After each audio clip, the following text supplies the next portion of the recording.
마태복음 3장 1절부터 3절까지 신약 이쪽입니다. 같이 읽겠습니다. 그때에 세례 요한이 이르러 유대 광야에서 전파하여 말하되 회개하라 천국이 가까이 왔느니라 하였으니 그는 선지자 이사야를 통하여 말씀하신 자라. 일렀으되 광야에 외치는 자의 소리가 있어 이르되 너희는 주의 길을 준비하라 그가 오실 길을 곧게 하라 하였느니라. 아멘. 회개하라고 외치는 자, 회개하라고 외치는 자라는 제목으로 말씀 전합니다. 수요 예배의 첫 말씀을 전합니다. 오늘 예배를 드리면서 하나님께서 주중에 왜 힘이 나게 하시는가 생각했습니다. 여러분들의 기도가 있고 찬양이 있어서 힘이 나는 것을 오늘 이 시간을 통해서 확인합니다. 또 우리 가정들마다 하나님 앞에서 힘을 내고 또 믿음 가운데 살아가는 복된 가정들이 되길 바랍니다. 가정들을 위해서 기도하는 어머니가 있어서 우리가 행복합니다. 여러분이 찬양하고 예배하는 모습을 보면서 전도지가 생각이 났어요. 그 전도지의 초대글에 이런 글이 있습니다. 건축자들이 버린 돌은 아무 쓸모없고 보잘것없어 보입니다. 뜻하지 않게 그 돌을 주었는데 보석이었습니다. 횡재했습니다. 횡재는 영어로 God send, 하나님의 보내신 선물입니다. 그 돌은 바로 예수 그리스도입니다. 건축자들이 버린 돌의 가치를 발견한 사람들이 모여서 인생의 참된 의미를 노래하면서 감사하는 곳이 남동탄 지성교회입니다. 이렇게 초대의 글을 써두었는데, 전도지에 써두었는데 이 글 그대로 감사하고 노래하는 여러분을 보면서 다시 한번 감사했습니다. 하나님의 선물, 하나님께서 보내주신 예수 그리스도를 품고 기도하는 우리 어머니들, 기도하는 어머니들이 되어주셔서 감사합니다. 초대글에 나와 있는 횡재는 저의 별명인 거 아시죠? 횡재, 제 이름 밑에 동그라미를 쳐서 횡재가 되었습니다. 1년 동안 수요 예배로 또 기도하는 여러분을 바라보면서 몇 주 전에 이러한 생각이 들었습니다. 별명을 붙여드리면 좋겠다, 이런 마음이 들었는데 딱 그 별명이 떠올랐습니다. 전어. 가을철에 맛있게 먹는 전어 있지요. 그래서 이런 속담이 있습니다. 전어를 구우면 집 나갔던 며느리도 돌아온다라고 하는 그 속담이 있지요. 여러분을 통해서 집 나갔던 한 영혼이 주님께로 돌아가게 하는 그 능력을 가진 전도의 어머니, 전어잖아요. 전어. 그렇죠? 정말 그 마음으로 기도하는 여러분들의 기도가 있는 것을 보면서 감사가 되었습니다. 또 많은 영혼들을 주께 돌아오게 하는 그 일에 마음을 다하여, 뜻을 다하여, 힘을 다하여 섬겨주셔서 힘이 납니다. 또 오늘 이렇게 함께 예배케 하심에 감사드립니다. 세례 요한도 별명이 있습니다. 제가 붙여준 별명이에요. 불꽃 세례 요한. 불꽃 같은 삶을 살았습니다. 그는 전도를 아주 잘했습니다. 복음을 전하고 또 메시지를 전하는데 그의 메시지는 뜨거웠습니다. 근데 그의 메시지는 아주 간결하고 짧습니다. 회개하라 천국이 가까이 왔느니라. 단 이 한 문장입니다. 회개하라 천국이 가까이 왔느니라. 이 짧은 메시지를 통해서 수많은 영혼들이 주께 돌아왔습니다. 짧은 메시지지만 그의 삶도 짧은 삶을 살았습니다. 예수님보다 6개월 먼저 태어났고 예수님보다 먼저 하나님의 부르심을 받았습니다. 그는 짧은 삶을 살았지만 하나님께서 가장 기뻐하시는 주님의 제자였습니다. 그가 한 일은 두 가지인데 그 중에 첫 번째가 생명을 품었습니다. 잉태했습니다. 이 생명은 다른 것이 아니라 그리스도입니다. 생명 주신 예수 그리스도를 그의 삶 속에, 그의 평생의 삶을 통하여 품었습니다. 오늘 하나님께 기도하는, 한나처럼 기도하는 어머니, 그리고 전도에 힘쓰는 여러분의 마음 속에 이 그리스도를 품길 바랍니다. 우리의 삶을 바꾸시는 분은 예수 그리스도입니다. 왜냐하면 그분은 우리의 생명 되시기 때문에, 생명이 있는 곳에 변화가 있습니다. 그리고 세례 요한은 나라와 민족 백성을 품었습니다. 하나님께서 붙여주신 영혼들, 그리고 백성들의 삶을 바라보면서 주의 말씀을 힘있게 증거했습니다. 생명을 가지고 생명 대신 예수 그리스도를 증거했습니다. 그러자 생명이 뿌려지는 곳에, 심겨지는 곳마다 변화가 일어났습니다. 그리고 그곳이 하나님의 나라, 이곳을 하나님의 나라로 변화시키는 그 뜻을 품었습니다. 보십시오. 예수 그리스도를 품고 예수 그리스도를 백성들에게 전하고 그것이 하나님의 나라가 되는 그 비전을 품고 살았습니다. 우리가 이 모습을 담고 이 모습으로 살아가는 우리 성도들 되시기 바랍니다. 마태복음에 보면 천국이 많이 나옵니다. 천국 이렇게 하면 이것을 바꿔서 이렇게 읽으면 좋습니다. 하나님의 나라. 천국을 하나님의 나라로 바꿔서 읽으면 좋습니다. 회개하라 천국이 가까이 왔느니라, 이 말씀을 회개하라 하나님 나라가 가까이 왔느니라, 이렇게 읽으면 좋습니다. 우리가 잘 아는 마태복음 13장에는 천국 비유의 말씀입니다. 천국은 마치 이렇게 여러 비유로 말씀합니다. 그런데 여기를 하나님의 나라로 바꿔서 읽으면 그 뜻이 분명해집니다. 더 분명하게 읽는 방법이 있습니다. 이 하나님의 나라는요, God send, 하나님께서 이 땅에 보내신 하나님의 나라 예수 그리스도입니다.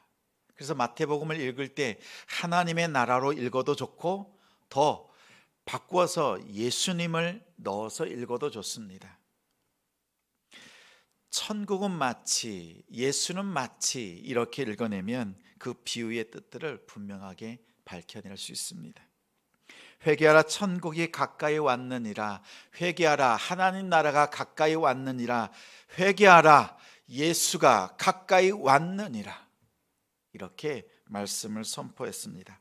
그러자 사람들이 구름대와 같이 몰려옵니다. 세리들, 창기들이 몰려왔습니다. 군인들이 찾아옵니다. 사람들, 군중들이 찾아와서 이렇게 묻습니다. 그러면 우리가 무엇을 해야 되겠습니까? 우리가 무엇을 해야 구원받겠습니까? 라고 사람들이 몰려와서 물었습니다. 방황하던 영혼들이 세례 요한에 다가와서 그 메시지 앞에서, 말씀 앞에서 우리가 무엇을 해야 되는지, 어떻게 해야 되는지, 어떤 방향으로 가야 되는지 물을 수밖에 없는 그러한 상황 속에 놓였습니다. 그리고 세례 요한은 그들의 질문 앞에서 하나하나 풀어서 증거했습니다. 누군가 우리 기도하는 여러분들에게 와서 물을 수 있습니다. 우리가 어떻게 기도하면 좋겠습니까? 우리가 어떻게 하면 예수님을 만날 수 있습니까? 라고 물을 때 여러분이 예수 그리스도를 만날 수 있는 표지판, 이정표가 되는 성도가 되시기 바랍니다. 어디로 가야 하는지 분명하게 가르치고 보여줄 수 있는 그러한 나침반과 같은 성도가 되시기 바랍니다. 그러려면 내 안에 분명한 것이 있어야 돼요. 내 안에 생명이 있는가? 내 안에 예수 그리스도를 품고 있는가? 나라와 민족을 품고 있는가? 하나님의 나라라고 하는 그 비전을 품고 있는가? 살펴보십시오. 오늘 우리의 기도가 나의 자녀, 나의 가정 정도만 품는 것이 아니라 조금만 더 확장해 보십시오. 이웃을 더 바라보고 나라와 민족을 바라보고 하나님의 나라의 비전을 품고 기도하는 어머니들이 되시길 바랍니다. 두 번째는 세례 요한은 해산의 수고를 아끼지 않았습니다. 1절에 보면 세례 요한이 전한 것이, 이 메시지를 전한 것이 어디죠? 사람들이 많이 몰려있는, 그리고 높은 사람들이 있는 왕궁에서 메시지를 전한 것이 아니라 광야입니다. 광야. 광야에 사람이 있어요? 없습니다. 광야에 누가 계세요? 하나님이 계세요. 하나님께서 이스라엘 백성들을 출애굽시키시고 그들을 만나 주신 곳이 광야입니다.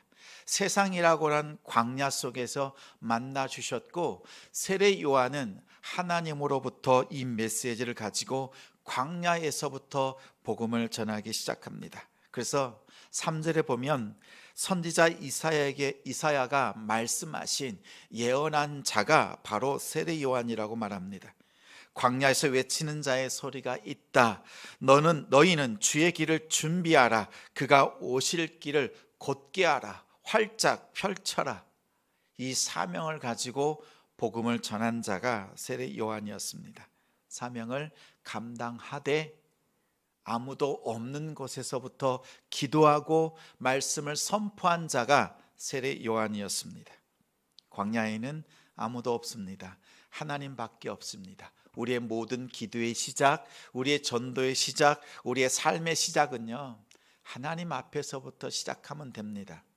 우리가 수요 예배를 처음 하나님 앞에 드리겠다 마음을 정할 때 하나님 10명을 보내주시면 시작할게요, 20명 되면 열심을 내서 전도하겠습니다, 이렇게 시작하지 않았습니다. 하나님 한 분, 하나님 앞에서 시작했잖아요. 우리의 모든 사역은, 우리의 기도의 시작은요, 누군가 있어서 시작하는 것이 아니라 하나님 앞에서 시작하는 겁니다. 아무도 없어도 나 혼자 하나님 앞에 예배 드리겠다, 이렇게 시작한 것이 우리의 예배입니다. 여러분의 가정도 그렇지요. 하나님, 온 가족이 기도하길 원하지요. 그런데 나 혼자서라도 하나님 앞에 기도하는 자리 지키겠습니다. 하나님 앞에 마음을 드리겠습니다. 듣는 사람이 없지만 하나님께서 듣고 계시기 때문에 하나님 시작했습니다, 시작합니다, 이렇게 하나님 앞에 예배하고 기도를 시작했습니다. 이 마음, 이 첫 마음 잃지 마십시오. 끝까지 품으십시오. 그리고 이 마음을 잃지 않을 때 우리가 해산의 수고를 할 수 있습니다. 품고 끝나는 것이 아니라 이제 품었던 일들이 우리의 삶 속에 실제적인 변화로 나타날 수 있습니다. 참 감사합니다. 요일마다 여러분이 땅밟기를 하시잖아요. 그 걸음을 걷는 모습을 사진을 통해서 보았습니다. 때로는 2명, 3명, 어떨 때는 홀로 그 땅밟기를 하고 있는 모습을 보면서 하나님께서 기억하신다 바라보면서 함께 마음으로 또 기도로 함께 했습니다. 사실 땅밟기 혼자 할 때, 2-3시 걸어갈 때 여러분 어떤 마음 드셨어요? 누가 알아줍니까? 이렇게 수고한다고 또 사람들은 생각합니다. 그런다고 뭐가 변해? 뭐 바뀌는 게 있어? 심지어 우리의 마음 속에도 그런 마음이 들 때가 있잖아요. 이렇게 계속 기도한다고 뭐가 변할까? 이런 마음이 들 때가 있지 않습니까? 그렇죠? 근데 우리가 그렇게 땅밟기를 하는 것은 하나님 이것을 나에게 주세요라고 욕심으로 구하는 것이 아니라 하나님이 일하시는 이곳에 나의 걸음을 더하면서 하나님이 일하시는 곳에 내가 동참하고 참여하는 것입니다.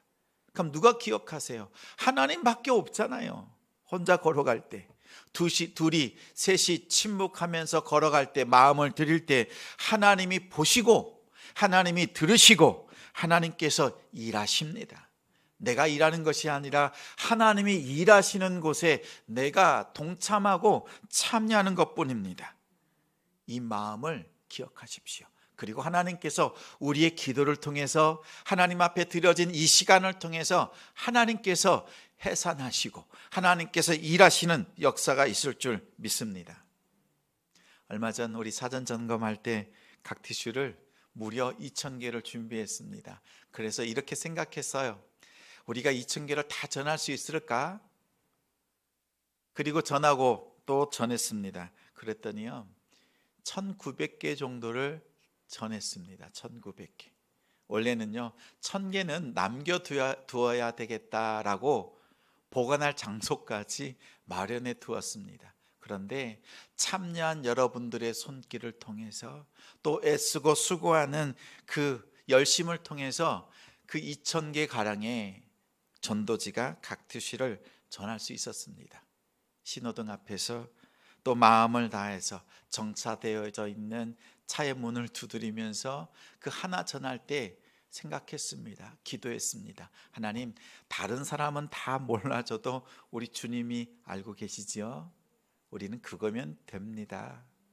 우리가 전할 때 민망할 때가 있어요. 문 안 열어주고 거절하고, 그리고 마치 냉소적인 눈빛으로 우리를 바라볼 때, 그 수많은 눈길들을 대하면서, 거부하는 손길을 대하면서 생각했습니다. 하나님, 이것 또한 하나님 기억해 주세요. 하나님께서 기억하시고 마음을 다해서 섬기는 손길들, 그리고 기도하는 손길들, 우리 성도들 기억해 주시고 주님 영광 받아 주옵소서. 그랬더니요, 하나님께서 말씀하시는 거예요. 내가 이미 영광 받았다. 이렇게 저에게 선명한 음성으로 들려주시지 않았습니다. 그런데 한 성도를 통해서 그 음성을 듣게 하셨어요. 저도 각 티슈를 막 전하는데 한 성도를 만났습니다. 만났더니 이렇게 묻습니다. 목사님이세요? 네. 그랬더니요, 목사님 많이 힘드시지요? 아니, 괜찮습니다 라고 했더니요, 저는 천안으로 기억합니다. 천안으로 멀리 예배를 오가고 있습니다. 그런데 3년 전에 남동탄 지성교회가 세워지는 것 보았습니다. 그때 코로나 때였지요. 예배 어떻게 드리시는지 궁금하기도 했습니다. 또 교회가 지어지는 모습 바라보면서, 예배 드리는 모습 보면서, 코로나 때를 지내는 것을 보면서 마음으로 기도했습니다. 심지어요, 교육부 예배가 시작되었다라는 그런 이야기들도 알고 계셨어요. 어떻게 이분이 우리 교회에 대해서 알고 계실까? 단 한 번도 방문하지 않은 분이셨는데 어떻게 알고 있을까 생각했습니다. 제 마음속에 이렇게 일러주시는 것 같아요. 다 안다. 우리 주님께서 다 알고 계시는 거예요. 그리고 우리의 잠자는 것 같지만 주변에 있는 성도들이요, 우리 교회가 어떻게 예배하고 있는지, 주변의 사람들이 우리 교회가 무엇을 하고 있는지 관심 갖는 것이 아니라 마음을 다해서 함께 하고 있다는 것을, 그 성도를 만나게 하시고 우리 주님께서 저에게 내가 너희를 통하여 이미 영광 받았다, 이렇게 말씀하시는 것 같았어요. 그래서 얼마나 감사했는지 모릅니다.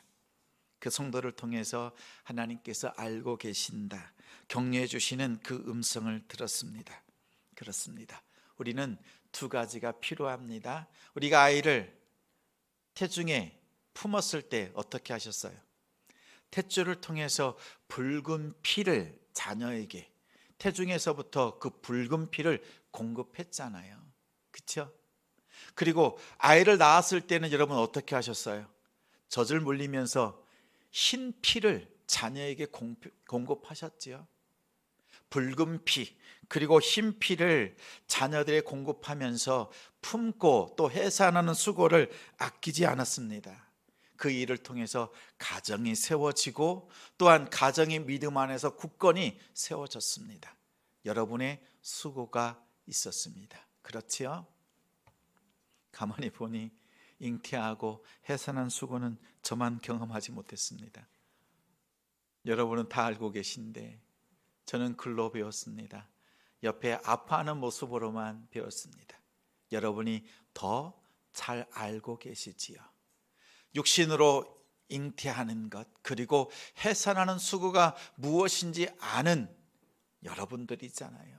기도하는 어머니, 전도의 어머니잖아요. 이제 우리의 영적인 부분에 있어서도 여러분 품으십시오.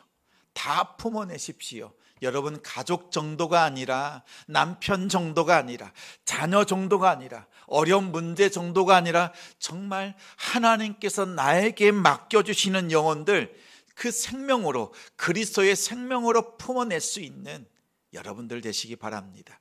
그러면 해산의 수고, 해산의 기쁨이 있습니다. 여러분이 붉은 피로, 그리스도의 피로 공급하고 저주로 먹이는 것처럼 여러분의 삶을 통하여서 해산한 한 영혼을 끝까지 품어내고 섬길 수 있는 전도의 어머니들이 되시길 바랍니다. 기도하는 어머니의 자리 잘 감당하시기 바랍니다. 그 자리는요, 다른 것 아닙니다. 세례 요한이 짧게 그의 짧은 삶을 통해서 전했던 메시지예요. 회개하라, 천국이 가까이 왔느니라. 여러분 잠들어 있는 남편을 위해서 기도하십시오. 회개하라, 그 영혼을 향해서 여러분 외치시기 바랍니다. 회개하라, 잠들어 있는 영혼아, 천국이 가까이 왔느니라. 하나님의 나라가 가까이 왔느니라. 예수 그리스도가 가까이 임하였느니라. 이 메시지를 힘있게 전하십시오. 그러면 여러분의 그 짧은 메시지, 짧은 그 기도를 통해서 변화되지 않을 것 같지만 하나님께서 일하십니다. 왜냐하면 생명의 메시지가 선포되는 곳이니까요. 생명이 선포되어지면 그곳에 변화가 있습니다. 회개하라, 이 메시지를 외치고 전하는 우리 성도들, 어머니의 자리, 기도의 자리, 전도의 자리를 잘 감당하시는 우리 성도들, 우리 수요 예배자들이 되시기를 주님의 이름으로 축원합니다.